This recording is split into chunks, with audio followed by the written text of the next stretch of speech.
Ji, good afternoon all of you. क्या हाल है सबके? हमेशा की तरह बेकार है? हैं? मजा नहीं आ रहा कोर्स करने में?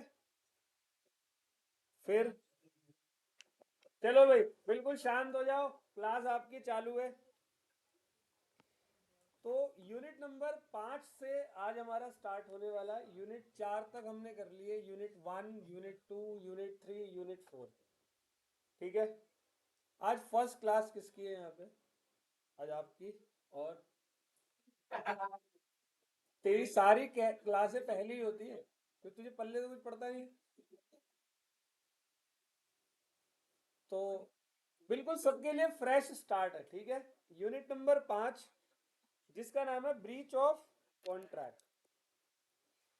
छोटा सा यूनिट है, लेकिन आपके मतलब मार्किंग स्कीम के हिसाब से देखें ना, जो इंस्टीट्यूट की आपकी।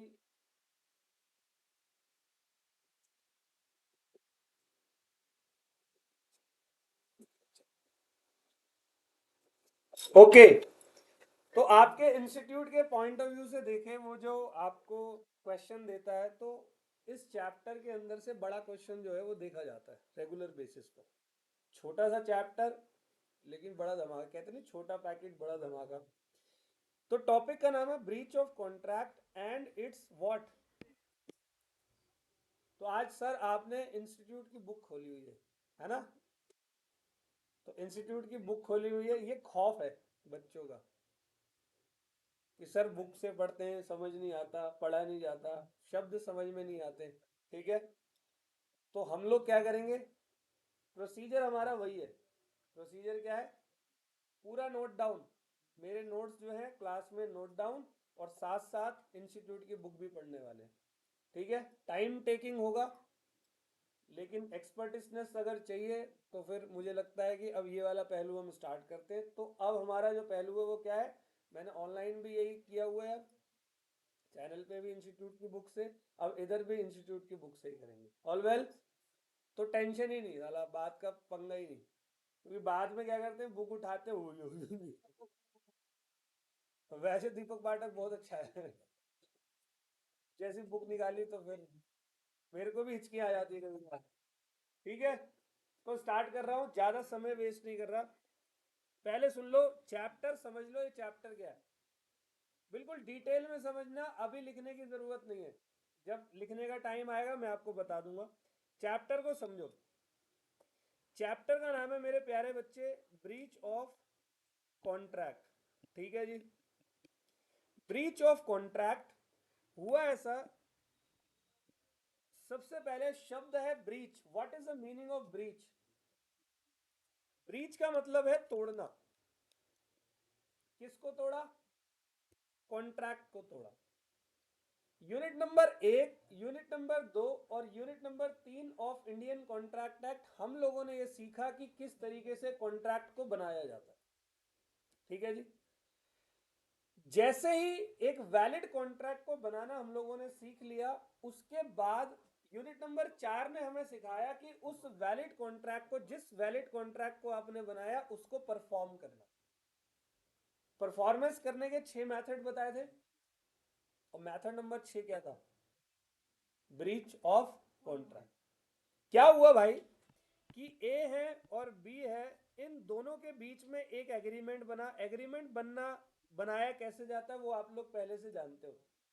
ठीक है जी। Offer, acceptance, intention to create legal relation, capacity to contract, consideration, free consent, certainty, lawful purpose, possible to perform, not declared void by law, other requirement of. ये एक तरीका है, ठीक है, वैलिड कॉन्ट्रैक्ट को बनाने का। बनाना सीख लिया। जैसे ही हमने वैलिड कॉन्ट्रैक्ट को बनाया, बनाते ही दोनों पार्टी की क्या हो जाती है? लीगल ऑब्लिगेशन बन जाती है कि भाई अब दोनों पार्टी परफॉर्म करेगी। एक एग्जांपल देते हैं। ए सेलर है, ए ने बोला मैं गुड्स डिलीवर्ड करूंगा 10, आज क्या तारीख है? 16 फरवरी। ठीक है। 16 फरवरी 2024 चल रहा है आपका। तो 16 फरवरी को डिलीवरी देने की बात थी। एग्रीमेंट मान लो 10 तारीख को बना है। पेमेंट बी 50,000 की 16 फरवरी को करेगा। All well. आज शाम को 6 बजे तो होता ऐसा है कि एग्रीमेंट तो बिल्कुल वैलिड है। शाम को 6 बजे ए भाई अपना गुड्स लेकर बी के पास पहुंचता है और बी कहता है यार मैं गुड्स एक्सेप्ट नहीं कर सकता। ए बोलता है क्यों भाई, मेरे गुड्स में कोई खराबी है ही नहीं, गुड्स बिल्कुल जेन्युइन है, सब कुछ। कह रहा नहीं भाई मेरा मन नहीं करा लेने का, मैं ही लेता, ऐसी हूं मैं। ठीक है। अबे तू ऐसी है, मेरे को ऐसे क्यों बना रहा है भाई? तूने मुझसे एग्रीमेंट किया है, तेरे एग्रीमेंट के बलबूते पे आगे मैंने 4 एग्रीमेंट कर रखे हैं कि तू मुझे 50,000 की पेमेंट देगा, मैंने सप्लायर से माल ले लिया है, मुझे उसको पेमेंट देनी है, तो बहुत सारा नुकसान होता है ना। तो यहाँ बी ने क्या करा, ए को मना किया, तो इसको कहते हैं ब्रीच ऑफ। मना कब किया?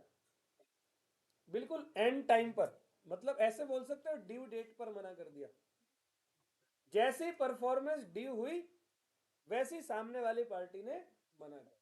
अच्छा, कभी कभी क्या होता है, कुछ लोग बहुत समझदार होते हैं, उन्हें मना करना होता है लेकिन वो पहले मना कर देते हैं।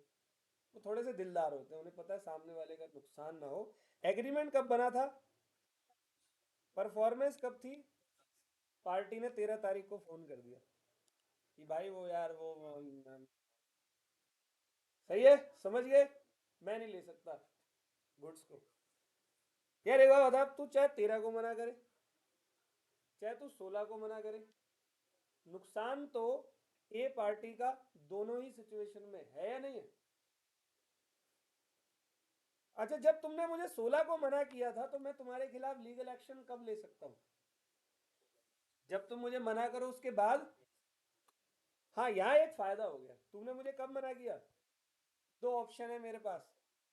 या तो मैं 16 तारीख का वेट कर लूंगा कि हो सकता है भाई तू कॉन्ट्रैक्ट की परफॉर्मेंस दे दे, या तो मैं 16 तारीख का इंतजार कर लूंगा, नहीं तो मैं आज ही तेरे खिलाफ केस केस कर दूंगा। कुछ आया समझ में? ये जो इतनी देर से बातें कर रहा हूं, ये क्यों कर रहा हूं, ध्यान से समझना क्या क्या बताया। देखो भाई, पहले बताओ ब्रीच ऑफ कॉन्ट्रैक्ट का मतलब क्या होता है? जब कोई, यस, जब परफॉर्मेंस करने से, मेरा ही स्टूडेंट है, ठीक है, आ जाओ। सुनना, जब प्रोमिजर परफॉर्म करने से मना कर देता है, ठीक है, मना बंदे ने किया बिल्कुल ड्यू टाइम पर, मतलब ड्यू डेट पर, या मना कर दिया कब? पहले। तो मेरे प्यारो, अगर ड्यू डेट पर मना करेगा तो इसको कहते हैं एक्चुअल ब्रीच ऑफ। और पहले मना किया तो यानी उसने अनुमान लगा लिया दैट कि मैं केपेबल नहीं हूं इस कॉन्ट्रैक्ट को परफॉर्म करने के, तो इसको कहते हैं हम anticipatory breach of. All well, बात कुछ समझ में आ रही है? अब दोनों में डिफरेंस क्या है सर, क्यों पढ़ा रहे हो खामगाई? अरे कोई तो बात होगी, तो सुनो।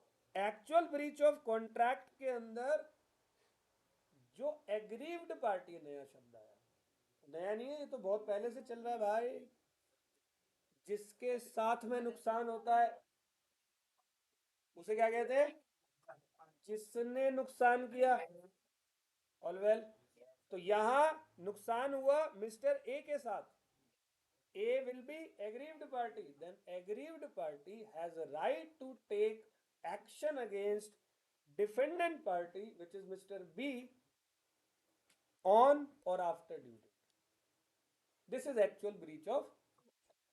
और एंटीसिपेटरी ब्रीच ऑफ कॉन्ट्रैक्ट में क्या हुआ है कि पार्टी पे दो ऑप्शन आ गए एक तरीके से। भाई डिलीवरी 16 की थी, एग्रीमेंट 10 तारीख को हुआ, तूने मुझे 13 तारीख को मना कर दिया, तूने अनुमान लगाया हिंदी में, तूने एंटीसिपेट किया इंग्लिश में कि मैं परफॉर्म नहीं कर पाऊँ। तो तेरे अनुमान लगाने से मेरा क्या होता है? मेरा तो नुकसान हो गया ना। तूने मुझसे एग्रीमेंट किया, मेरा तो नुकसान हो गया ना।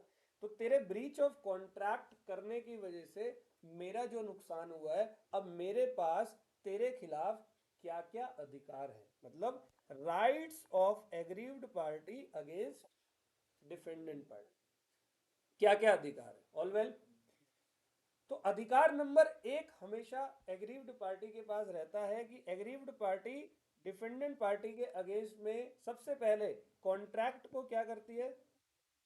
कैंसिल करती है। अभी नोट कुछ मत करना, नोट मैं पूरा करवाऊंगा।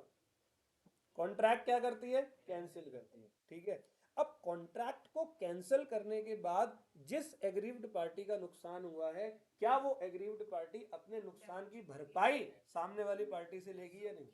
तो हाँ जी सर, तो लेंगे सर क्या? डैमेज।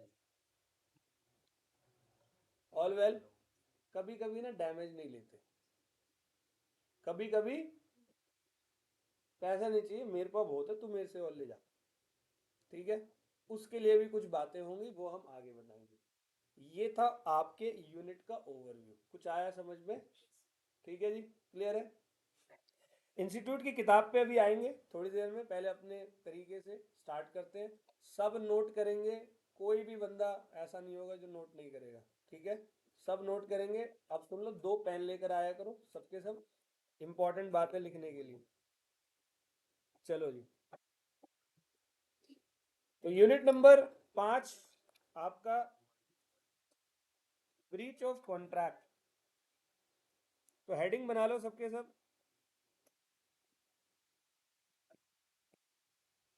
यूनिट नंबर 5, बेटे मुंह बंद, तेरी वजह से मेरी स्पेलिंग गलत हो गई। Breach of contract. ठीक है, चलो जी, सबसे पहले लिखो number 1, meaning of breach of contract.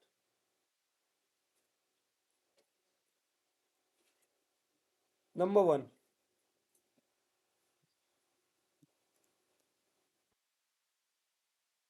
Meaning.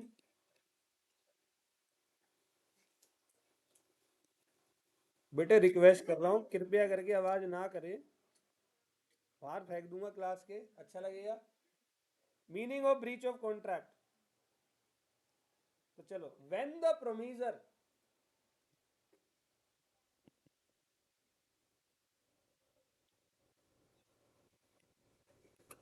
when the promiser fails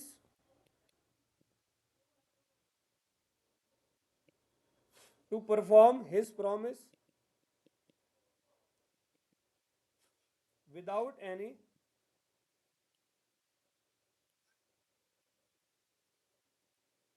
sufficient reason, क्योंकि अगर रीजन होते ना तो वो डिस्चार्ज के बाकी के मेथड्स में चला जाता। डिस्चार्ज में कितने मेथड थे? तो ये जो छठा मेथड था ब्रीच ऑफ कॉन्ट्रैक्ट, और पहला वाला जो मेथड था कि डिस्चार्ज बाय परफॉर्मेंस, जो बीच के थे discharge by mutual agreement, supervening impossibility, lapse of time, operation of law, तो ये चार के चार कोई रीजन थे ना। हाँ, कोई रीजन है तो इट्स फाइन, कोई बात नहीं, मैं भी समझता हूँ, बिना किसी रीजन के तू कह रहा मेरा मन नहीं कर रहा, ये क्या बात है? ठीक है, तो लिखो number 2, types of breach of contract.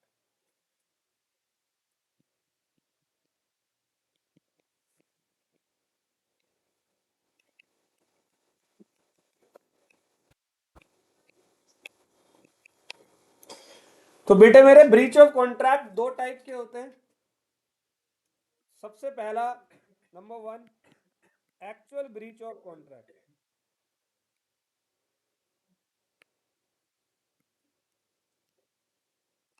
ठीक है, और बीच में एक लाइन खींचे बढ़िया सी।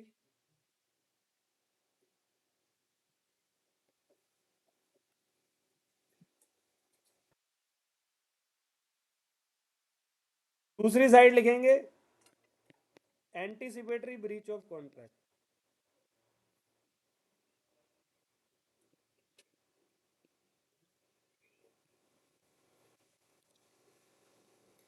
नंबर 1 है मेरा actual breach of contract, number 2 anticipatory breach of contract.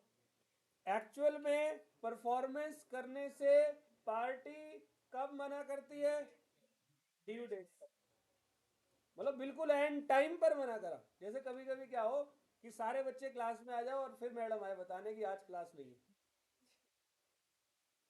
तो बहुतों को तो मजा आता है लेकिन 2 4 5 10 जो बिल्कुल डेडिकेटेडली पढ़ने आए हैं वो कहते हैं यार ये तो ये कोई बात होती है मैडम। ठीक है, आप फोन करके बता देते। समझ रहे हो बात को? तो वो है ड्यू डेट पे मना करना। और मान लो ड्यू डेट पर मना नहीं करा, आपको एक दिन पहले बता दिया, तो वो थोड़ा ठीक रहता, लेकिन नुकसान तो तब भी हुआ ना। समझ गए बात को? क्लियर है? तो एक्चुअल ब्रीच ऑफ कॉन्ट्रैक्ट में लिखो when the प्रोमीजर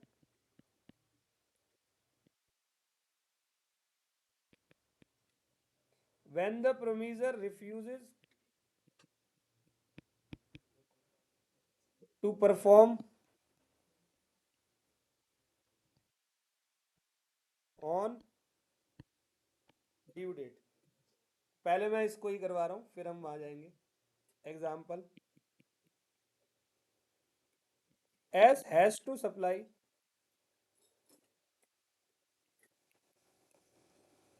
wheat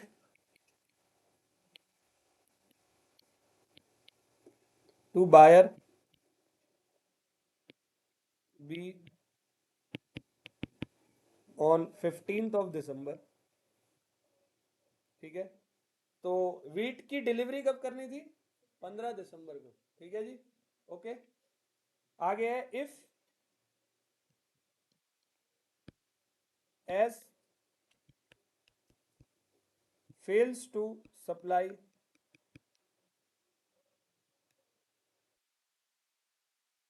wheat on due date,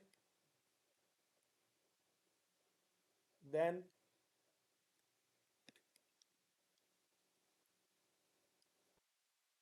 it is called actual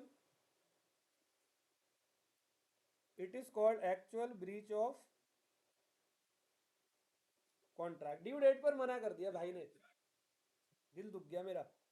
ठीक है जी, क्लियर है? तो एक्शन कब लूं उस पार्टी के खिलाफ? ड्यू डेट के बाद ना, पहले थोड़ी। अब मैं कोई अंतर्यामी थोड़ी हूं, मुझे पहले से पता था कि वो मना करने वाला है ना? ड्यू डेट के बाद। तो लिखो इसके अंदर कौन लेगा एक्शन? तो B can take legal action after. ठीक है मालिक, समझ में आ गई बात? चलो जी, एंटीसिपेटरी की बात करते हैं। एंटीसिपेटरी ब्रीच ऑफ कॉन्ट्रैक्ट में व्हेन द प्रोमीजर कब मना करता है? प्रॉमिस करने से, डिलीवरी करने से, परफॉर्म करने से। Show his inability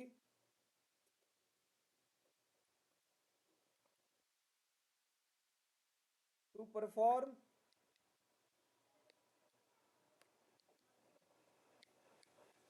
before due date. Due date से पहले मना कर दिया भाई ने। अच्छा आदमी है, लेकिन मेरा नुकसान हो गया। For example, if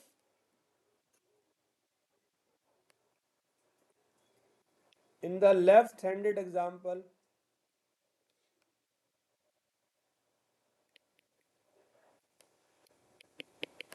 S shows his inability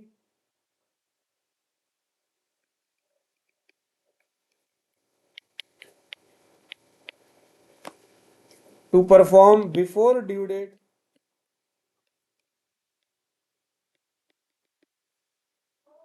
that is on 10th of December, then it is called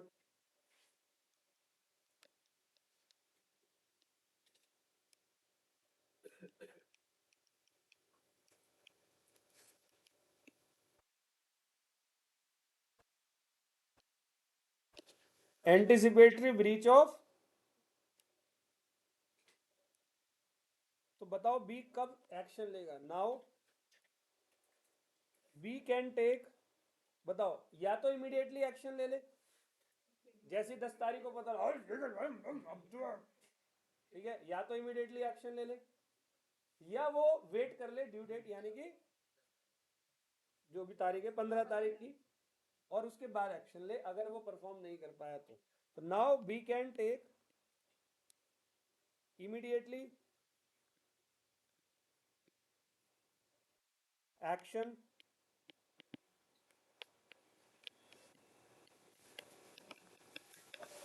और wait till the due date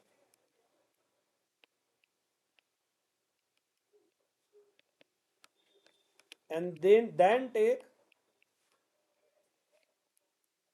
legal action. All well? तो मेरे काबिल बच्चों समझ में आ गया सबको? तो सर हम क्या पढ़ रहे हैं? Unit number 5। नाम क्या है सर? ब्रीच ऑफ कॉन्ट्रैक्ट पूरा एंड इट्स रेमेडीज। रेमेडीज अभी नहीं बताई मैंने आपको। तो सर क्या होता है इसका मतलब? ब्रीच मतलब तोड़ना। किसको तोड़ना?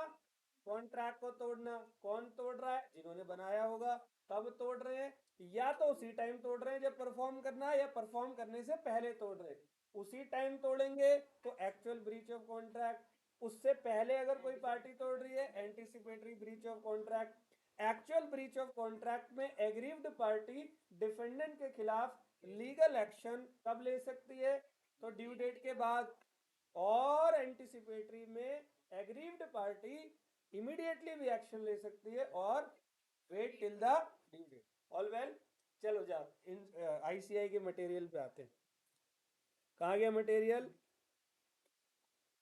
ये है आईसीआई। चलो मालिको, शांतिपूर्वक, बिल्कुल कोई डिस्टरबेंस नहीं। तो देखो इन्होंने आपका पूरा चैप्टर यहाँ बना रखा है इंस्टीट्यूट ने, यही है पूरा टॉपिक।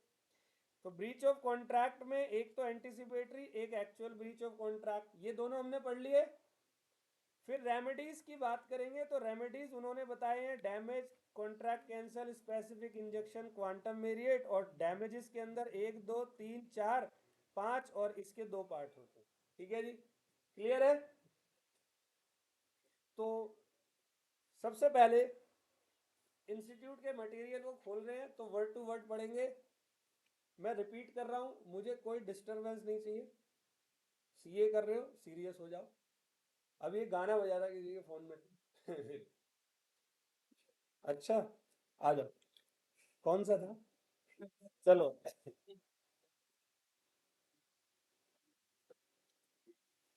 अब के लड़ोगे? अब इधर आओ ना क्लास, बाद में पूछ करना कौन था। चलो बेटे, आ जाओ। तो we have so far seen how a contract is made. हमने पहले क्या पढ़ा? कैसे कॉन्ट्रैक्ट को। तो देखो मैंने अभी जो बताया ना पूरा पूरा एज इट इज लिखा हुआ है। The essentials of a valid contract. Valid contract के एसेंशियल्स हैं। सेक्शन नंबर 10 बताया था मैंने आपको, वहां 10 पॉइंट बताए थे। कुछ पॉइंट सेक्शन 10 का पार्ट है और कुछ पॉइंट सेक्शन 10 का पार्ट नहीं है, लेकिन वो कॉन्ट्रैक्ट बनाने के लिए एसेंशियल होते हैं। तो दोनों को मिला के वो 10 पॉइंट होते हैं।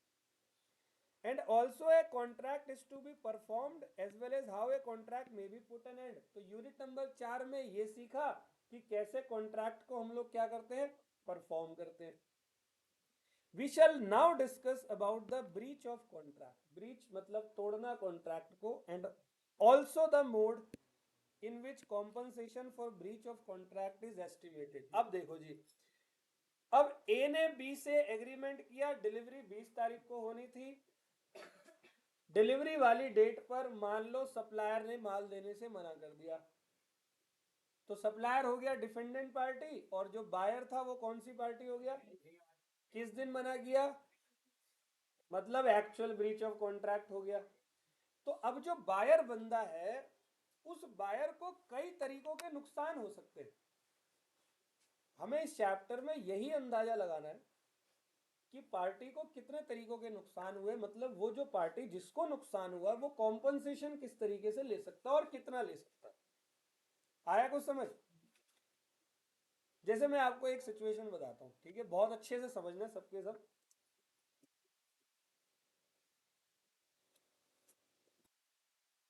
ठीक है,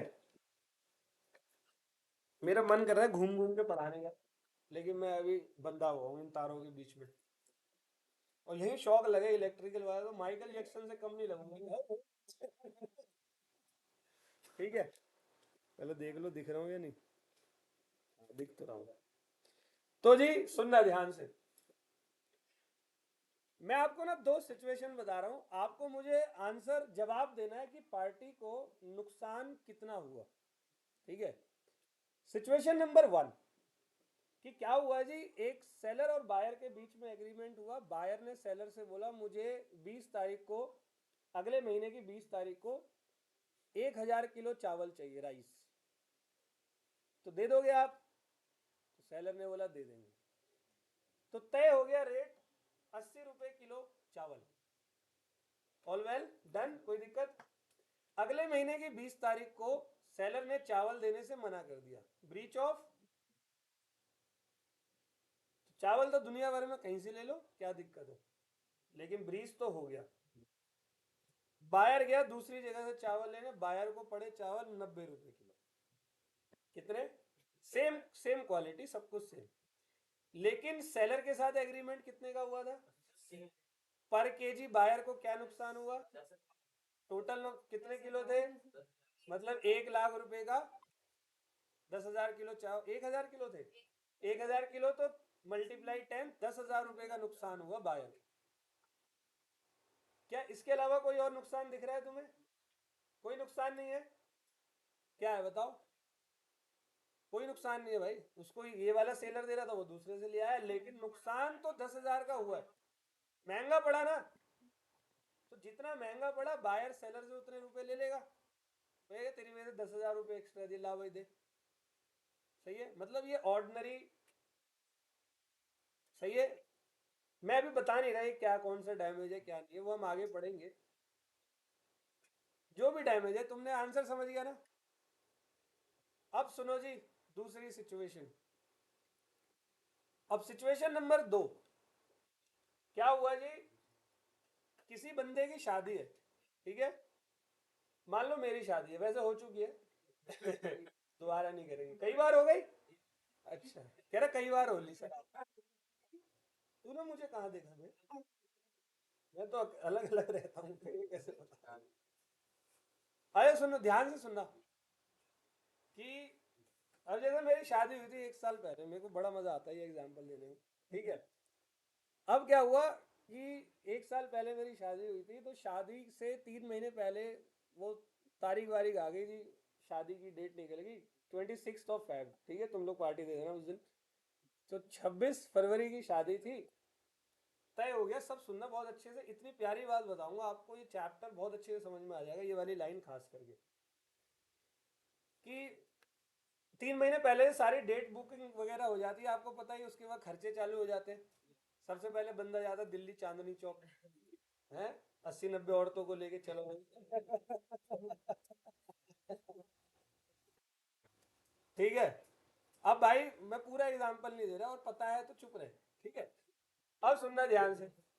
तो चांदनी चौक गए, शॉपिंग वॉपिंग करो, ये वो बहुत सारे खर्चे हो जाते हैं। एक खर्चा और होता है, बहुत अच्छा वाला खर्चा होता है, कि तुमने देखा होगा दूल्हा जो है वो बग्गी पे जाता है ना?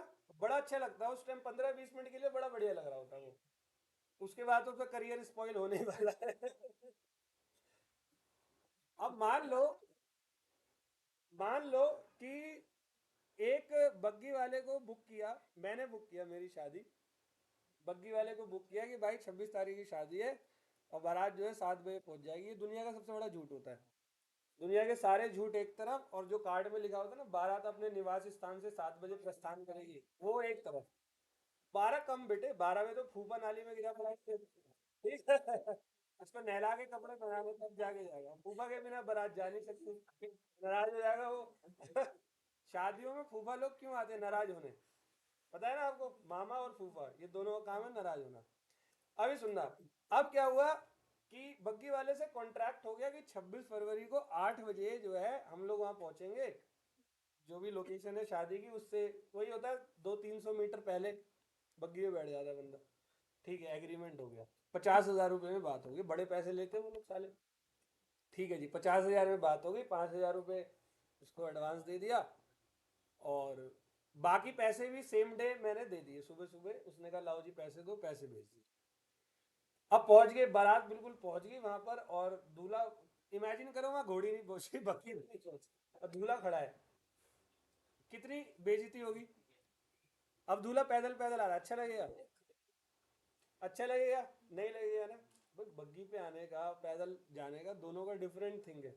वो भी चलो किसी को बताओ मत कि बग्गी करिए, दुनिया में सबको बता दिया भाई बग्गी करिए 50,000 में, भाई मस्त घोड़ी आएगी, ये आएगी, चमकदार घोड़ी होगी, बिल्कुल एकदम। अब सबको बता दिया, पूरे कुछ कस्बे को सबको पता है। अब देखा तो वहां वो उससे बोला भाई बग्गी कहाँ है, कहता भाई घोड़ी भागी। क्या बात है? क्या तेरी घोड़ी भागी तो मैं क्या करूँ उसमें? मेरी तो हुई भी नहीं है अभी, वो तो पहले भाग जाएगी। तो है ना, हो सकती है गड़बड़। अब उसने मना कर दिया एंड टाइम पे। अब बताओ जी, मेरा डैमेज क्या सिर्फ 50,000 का हुआ? मेरी इज्जत बनने से पहले जो बिगड़ी, उसका क्या? अब वही पूरी पार्टी में खाना फुसकी होगी, शादी तो हो जाएगी, खाना फुसकी ये देखो इसकी मतलब नजर मिलाना भारी पड़ जाएगा लोगों के साथ में। चाहे वो कोई और बात कर रहे हो अपने आपस में, हमें लगे मेरे बारे में ही बात कर रहा है ना? समझ गए? अब यहां बताओ कितने पैसे लूं? यहां तो पैसे का अंदाजा भी नहीं लगा सकते आप। समझ गए? समझ गए? समझ गए? ध्यान से सुनना। ओ बेटे पीछे जो बैठे हुए ना, अभी, बेटे चुप रहे। ये जो पीछे एक दो बैठे हुए हो, मैं तुम्हें हिदायत दे रहा हूँ, और आज आखिरी बार दे रहा हूँ। और जिसने जो बोल रहा है उसको मैं समझा दूँ प्यार से, नहीं तो अगली बार से क्लास में बैठोगे नहीं और तुम्हें कोई फर्क भी नहीं पड़ेगा इस बात का। तो तुम्हारी हरकतें ही ऐसी हैं। तुम यहाँ सीए करने थोड़ी आए, तुम बीए के भी नहीं लगते, सीए तो भूल जाओ। तो थोड़ा जवान को लगाम। जो टॉपिक की में बात हो रही है ना, क्लास के अंदर जो हम बात करते हैं वो रेलेवेंट होता है हमारे टॉपिक से। तो जिसको बोल रहा है वो समझ गया, अब मत बोलना दोबारा से। ठीक है जी, आगे बढ़े। तो अब यहाँ पर क्या, हम और सारा इन्हीं को बोलना पड़ता है और किसी को बोलना भी नहीं पड़ता। अब क्या है कि क्या करें, यहाँ अमाउंट ऑफ डैमेज कितना हो, है ना? समझ गए? तो ये चैप्टर इसी चीज के लिए बना है। देखो पार्टी को नुकसान होता है, तो वो पार्टी कितना डैमेज क्लेम करे, ये चैप्टर में यही डिसाइड करना। क्लियर है यहां तक? ओके, ठीक है जी। तो देखो अभी एक ही लाइन थी, जनरली घर पर बैठ के पढ़ते, compensation for breach of contract हो गया, चलो जी आगे, है ना? और रोक के पढ़ा। अब आया जी दिमाग में यहाँ पर क्या क्या हो सकता है। ऑल वेल, आगे बढ़ते हैं। Breach means failure of a party to perform his or her under a contract. Breach of contract में अराइज इन, तो दो वेज ब्रीच ऑफ कॉन्ट्रैक्ट के हैं। एक नंबर वन कौन सा है मेरा, और दूसरा कौन सा है? आ गया समझ में दोनों? तो इन्होंने एंटीसिपेटरी ब्रीच ऑफ कॉन्ट्रैक्ट को पहले समझाया। अब मुझे लग रहा है कि आप लोगों को समझ में आ गया कि एंटीसिपेटरी ब्रीच ऑफ कॉन्ट्रैक्ट क्या होता है। क्या होता है? एक ऐसा ब्रीच ऑफ कॉन्ट्रैक्ट जिसमें पार्टी ड्यू डेट से पहले मना कर देती है। अच्छा कभी कभी मना भी नहीं करती, लेकिन हमें पता लग जाता है कि मना कर दिया। जैसे एक मिस्त्री ने बोला आपका घर बना दूंगा जी, 1 महीने के अंदर ये फ्लोर तैयार कर दूंगा। 25 दिन हो गए, मिस्त्री ने काम स्टार्ट नहीं किया।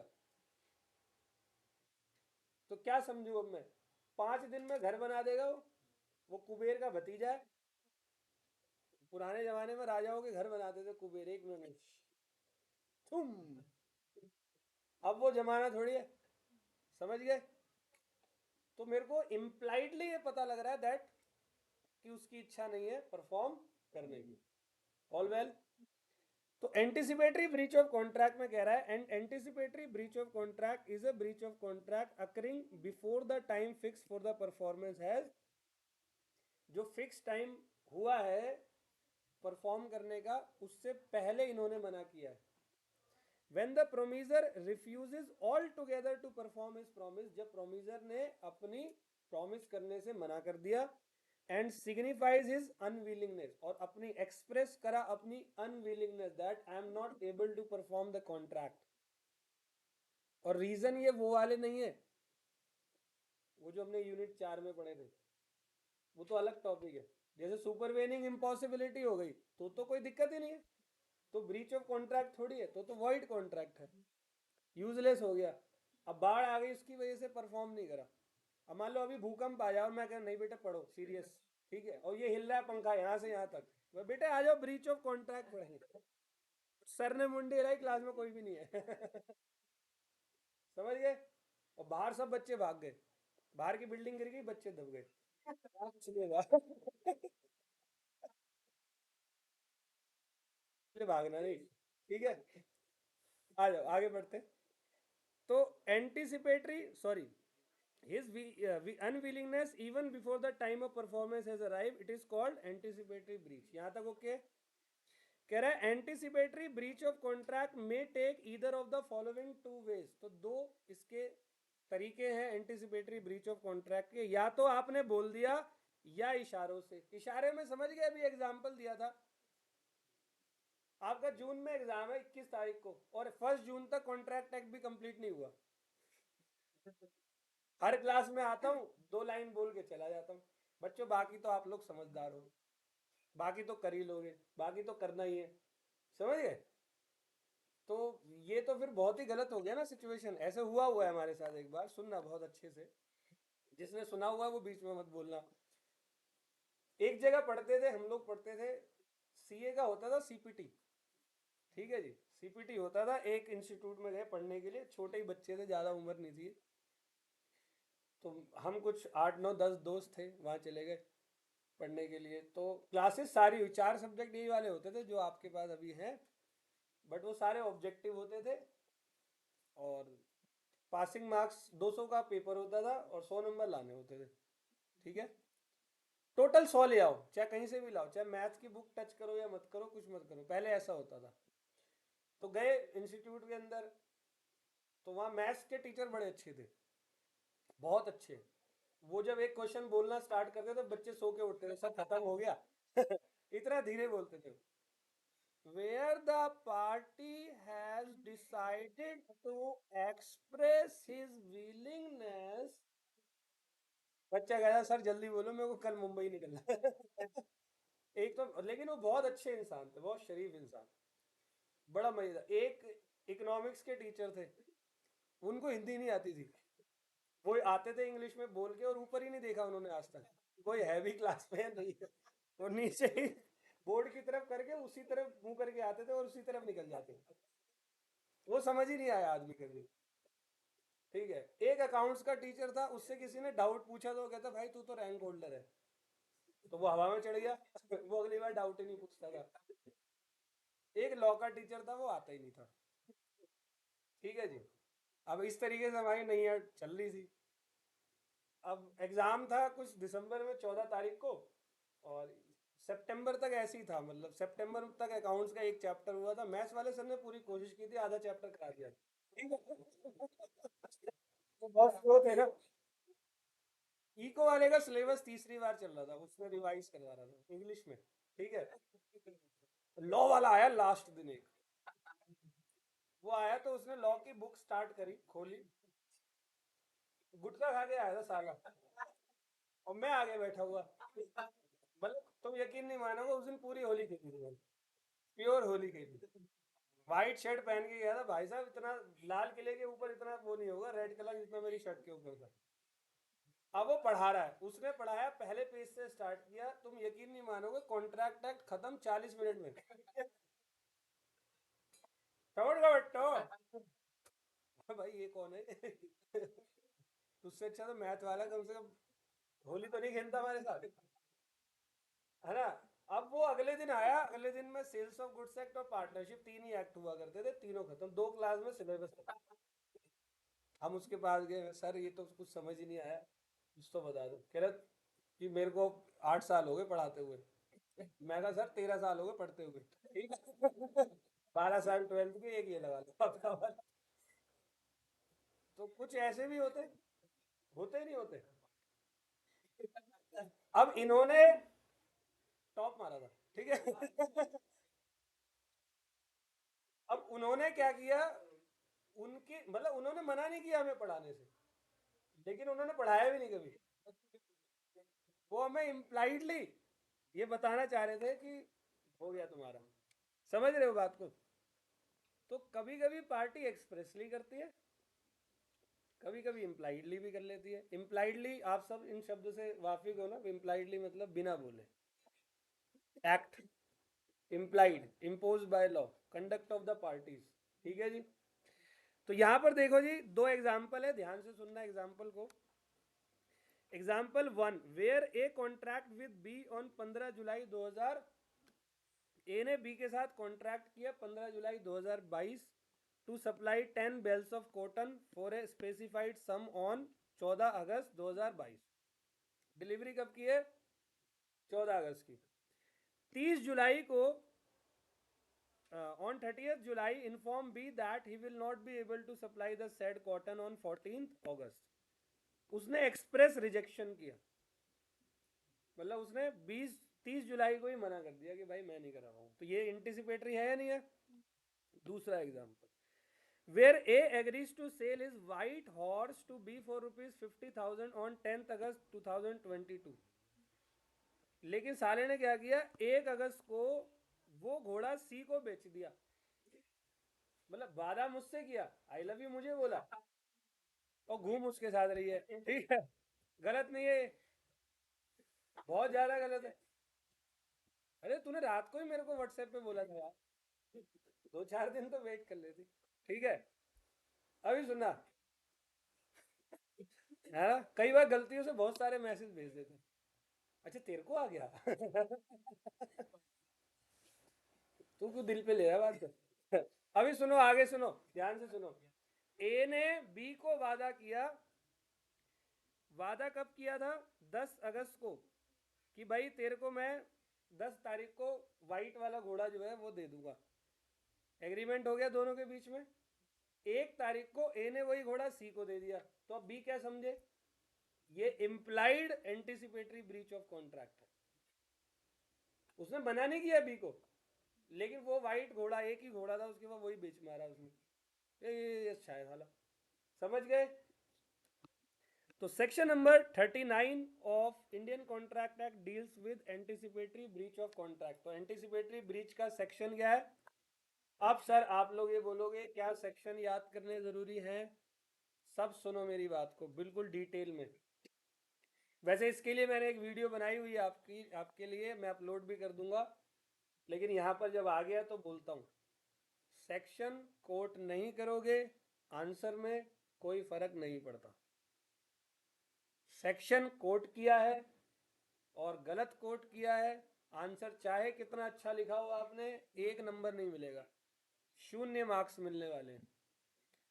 तो क्या होता है, मान लो आप आंसर लिख रहे हो और आपको सेक्शन याद 100% आप श्योर नहीं हो, आप 99% भी अगर श्योर हो, 1% श्योर नहीं हो, आप नहीं लिखना सेक्शन, आप लिखना according according to the provision of Indian contract act. All well, बस सेक्शंस कोट तभी करना जब आप लोग इस बात के लिए श्योर हो कि जो मैं लिख रहा हूं वो 100% राइट है, नहीं तो नहीं मिलेगा, जीरो भी, कुछ नहीं मिलेगा। तो मार्क्स कम कम आने के बहुत सारे तरीके हैं, तरीके समझ गए ना? जो आप करके आते हो ना, सेक्शन कुछ भी भेड़ के आ गए, तो कुछ भी नहीं भेड़ना, या तो तैयार रहना सेक्शनों के लिए कि इतना रट मारो कि सारे सेक्शन आते हो, और अगर सेक्शन में 1% भी डाउट है, सेक्शन कोड करके नहीं आना। लिखो ना इतनी प्यार से, as per the provision of Indian contract act, क्या जा रहा है? कुछ नहीं जा रहा। ओवर स्मार्ट बनोगे, आंसर शीट में कुछ नहीं मिलेगा। डन? तो अब मेरी इस बात से दो तरीके के बच्चे पैदा होंगे अभी, कि सर हम तो याद ही नहीं करेंगे। नहीं, याद करो, सामने है, सेक्शन है, याद करो पूरी, बिल्कुल शिद्दत के साथ याद करो। लेकिन याद जब करोगे तो इसको बिल्कुल वैसे ही याद करो जैसे तुम्हारी गर्लफ्रेंड का फोन नंबर। ठीक है, बिल्कुल भूलेंगे नहीं कतई भी, चाहे कुछ हो जाए। समझ गए? चलो जी। तो section 39 of the Indian contract act deals with anticipatory breach of contract and provide as follow. ध्यान से सुनना यहां से यहां तक। When a party to a contract has refused to perform or disable himself from performing his promise in his entirety, पूरा contract कह रहा मैं परफॉर्म नहीं कर पाऊंगा, द प्रोमिजी, प्रोमिजी मतलब वही aggrieved party, may put an end to the contract unless he has signified but words or conduct his acquiescence in its continuous, मतलब या तो बोलकर उसने मना किया या अपने कंडक्ट से मना किया, that I am not able. जैसे वो वाइट घोड़े वाला एग्जाम्पल था, बी को बोला कि 10 तारीख को तेरे को दूंगा, डिलीवर्ड करूंगा, 1 तारीख को किसी और को भेज दिया, तो ये कंडक्ट है कि ये एंटीसिपेटरी ब्रीच ऑफ कॉन्ट्रैक्ट है। तो क्या इफेक्ट होगा एंटीसिपेटरी का? तो अभी तो बताया भाई, या तो पार्टी इमीडिएटली एक्शन ले लेगी या पार्टी इंतजार करेगी कब का, ड्यू डेट का। तो the promisee is excuse from performance और from further performance to further he get an option. जो प्रोमिजी है यानी कि एग्रीव्ड पार्टी, उस पर क्या अधिकार है? Treat the contract as cancelled and sue the other party for damage from breach of contract. कब? इमीडिएटली, या होल्ड करेगा और ड्यू डेट का, और उसके बाद उसके ऊपर क्या लेगा? लीगल एक्शन लेगा। समझ में आ गई बात? क्लियर है भाई? अब बात करते हैं एक्चुअल ब्रीच ऑफ कॉन्ट्रैक्ट की।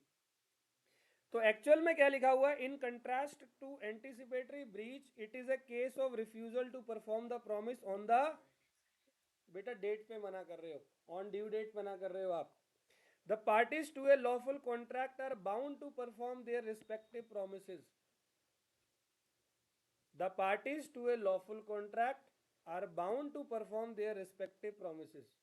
जो लॉफुल कॉन्ट्रैक्ट है तो उसमें दोनों पार्टी बाउंड होती है या नहीं होती? वही लिखा हुआ है इन्होंने। बट, लेकिन अगर कोई भी एक party, one of the party breaks the contract by refusing to perform his promise, he has said to be have committed a, उसने ब्रीच कर दिया। In that case, the other party to the contract obtain a right of action against the one who has refused to perform his all well. Clear है मेरे मालिक? ठीक है जी। तो actual breach of contract may be committed, actual breach of contract may be committed at the time when the performance of contract is, या तो performance of contract due होगा, समझ में आएगी बात, या during the performance of contract. During the performance मतलब जैसे 3 घंटे का मैंने आपका सेशन लिया, आजकल आ रहे हैं ना, देखो फेसबुक वगैरह पे ऐड आती है, 3 hour workshop, 99 rupees only, original price 3000। Workshop लिया, आधे घंटे का लिया, कहता मैं जा रहा हूँ। क्यों जा रहा है भाई? कोई सुपरवेनिंग इम्पॉसिबिलिटी है? नहीं जी, मेरा मन नहीं करा, मैं जा रहा हूँ, मैं मन का राजा हूँ। तो ड्यूरिंग द परफॉर्मेंस उस बंदे ने मना किया ना, तो ये भी तो ब्रीच ऑफ कॉन्ट्रैक्ट हुआ। कौन सा, एक्चुअल या एंटीसिपेटरी? एक्चुअल, क्योंकि ड्यू डेट पे, ड्यू टाइम पर है।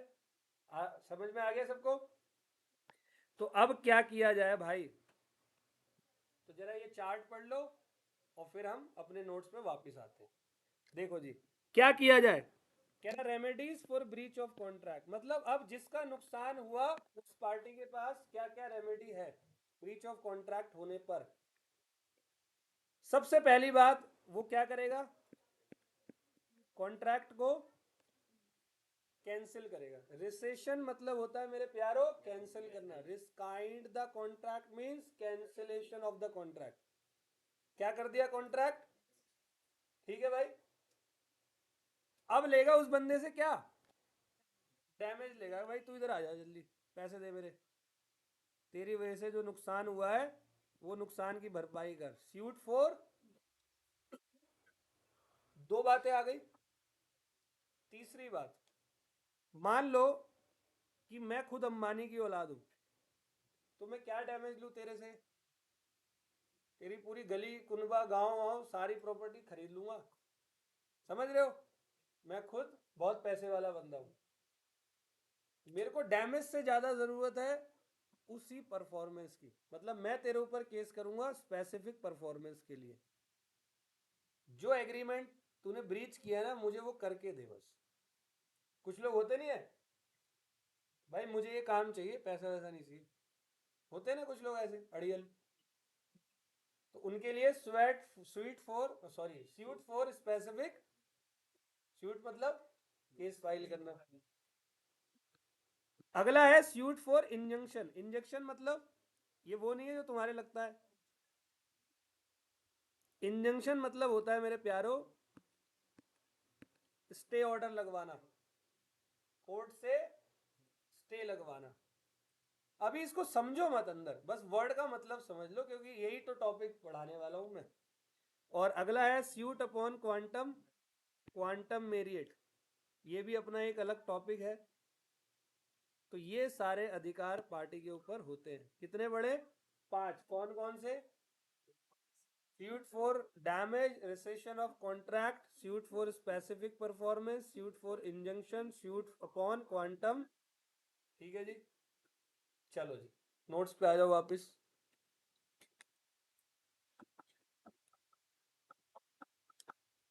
नोट बहुत अच्छे से बनने चाहिए।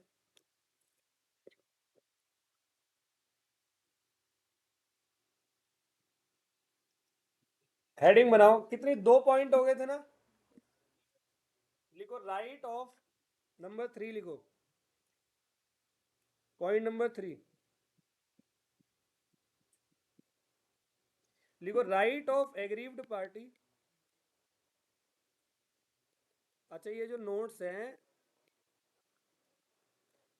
ये नोट्स नोट्स हैं, नहीं समझे? कुछ बच्चे ये गलती करते हैं ये समझ के कि इसके अंदर 100% है। 100% नहीं होता नोट्स में कभी भी। नोट्स में क्या होता है? इंपॉर्टेंट टॉपिक्स होते हैं। तो कई बच्चे कहते हैं सर क्या सिर्फ नोट्स पढ़ के चले जाएं? अगर आप नोट्स पढ़ के जाते हो तो आप सिर्फ 80% कवर करके जा रहे हो। तो हमें 80 नहीं करना, हमें 100 करना है। नोट्स सिर्फ एक हेल्प है आपकी कि आपको बुक समझ में तगड़ी तरीके से आ जाए।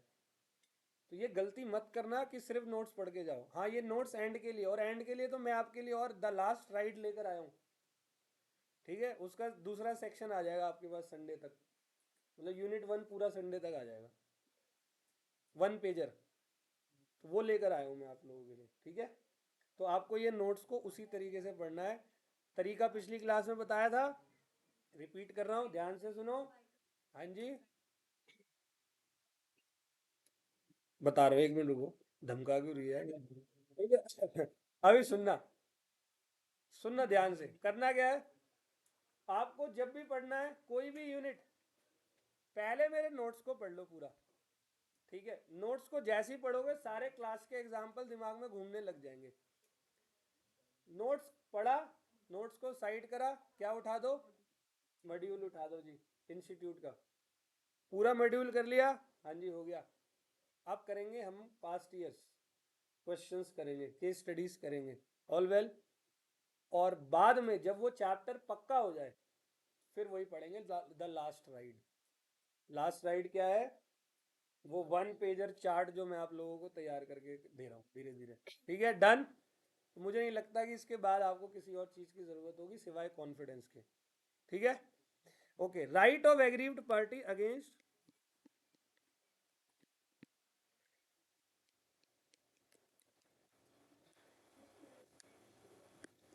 एग्रीव्ड पार्टी का डिफेंडेंट के खिलाफ क्या केस, क्या अधिकार? तो नंबर ए, अधिकार number A, right to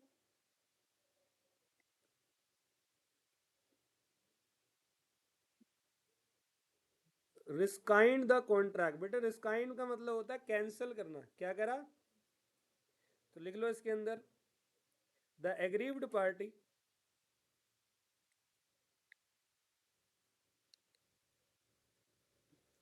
the aggrieved party must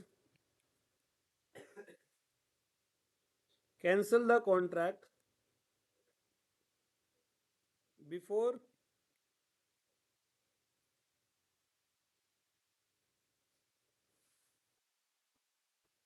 case file करने से पहले कॉन्ट्रैक्ट को क्या किया जाता है? कैंसिल किया जाता है। मत करना भाई, बहुत देर होगी। क्या हो गया दोनों को? कोई जरूरी ज्यादा बात है? लगे पड़े चिपक के। मत कर, फिर मैं कुछ बोलूंगा तुझे पता उल्टा सीधा बोलूंगा अच्छा लगेगा कैंसिल करेंगे ना, बोलेंगे तेरा मेरा कैंसिल कट्टी। कैंसिल क्या, जैसे एग्रीमेंट बनाते हैं वैसे कैंसिल करेंगे। ठीक है, अब लेंगे भाई उनसे डैमेज। तो लिखो B point, suit for damage.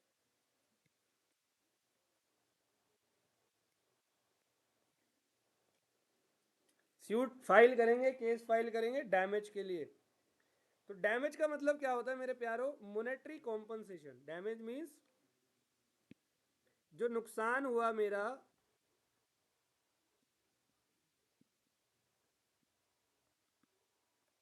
उस नुकसान का मॉनेटरी कॉम्पनसेशन मैं आपसे लूंगा। तो अब करेंगे हम बात डैमेज की। तो डैमेज के टाइप्स होते हैं बेटे मेरे बहुत सारे। तो एक हेडिंग बनाओ अच्छी सी, इसी के अंदर लिखो टाइप्स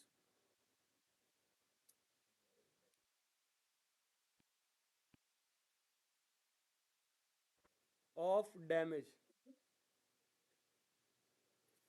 ठीक है, टाइप्स ऑफ डैमेज। तो नंबर 1 मेरा है actual damage.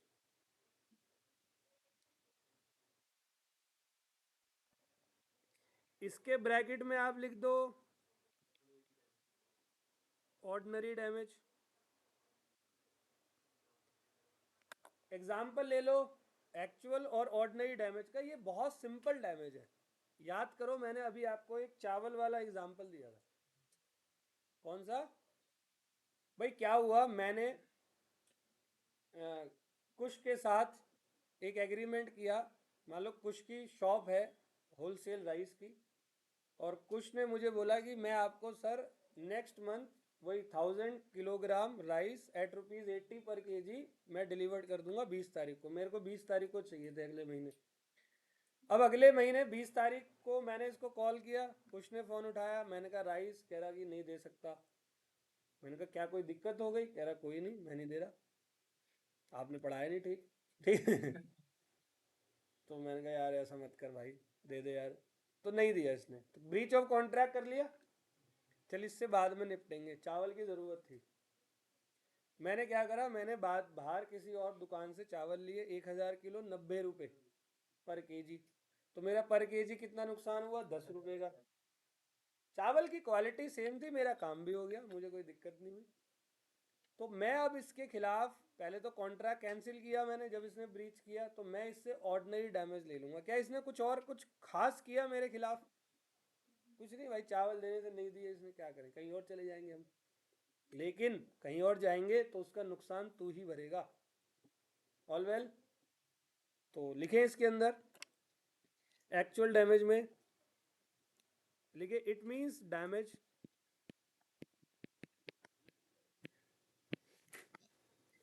Damage granted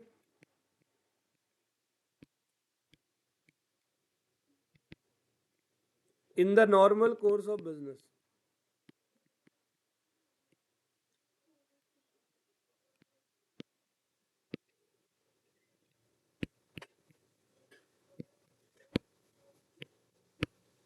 As a matter of right, आप लोगों का अधिकार है भाई। And it is computed as a difference between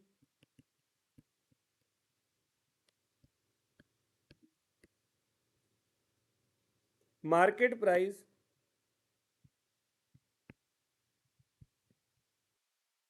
and contract price. तो मार्केट से मिला 90 रुपए का, कॉन्ट्रैक्ट प्राइस क्या था? 80 रुपए का। 10 रुपए पर केजी मैंने इससे डैमेज ले लिया।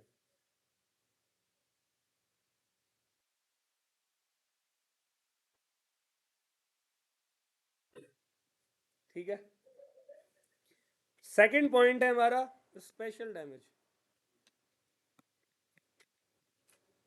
क्लास कब तक है? हो गया टाइम शायद, है ना?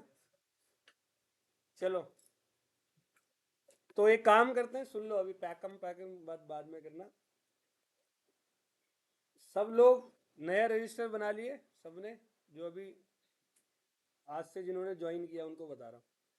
तो 2 पेन आप लोग और नया रजिस्टर वो तैयार रखो अपनी क्लास के लिए, ठीक है? चलो, ओके बेटे।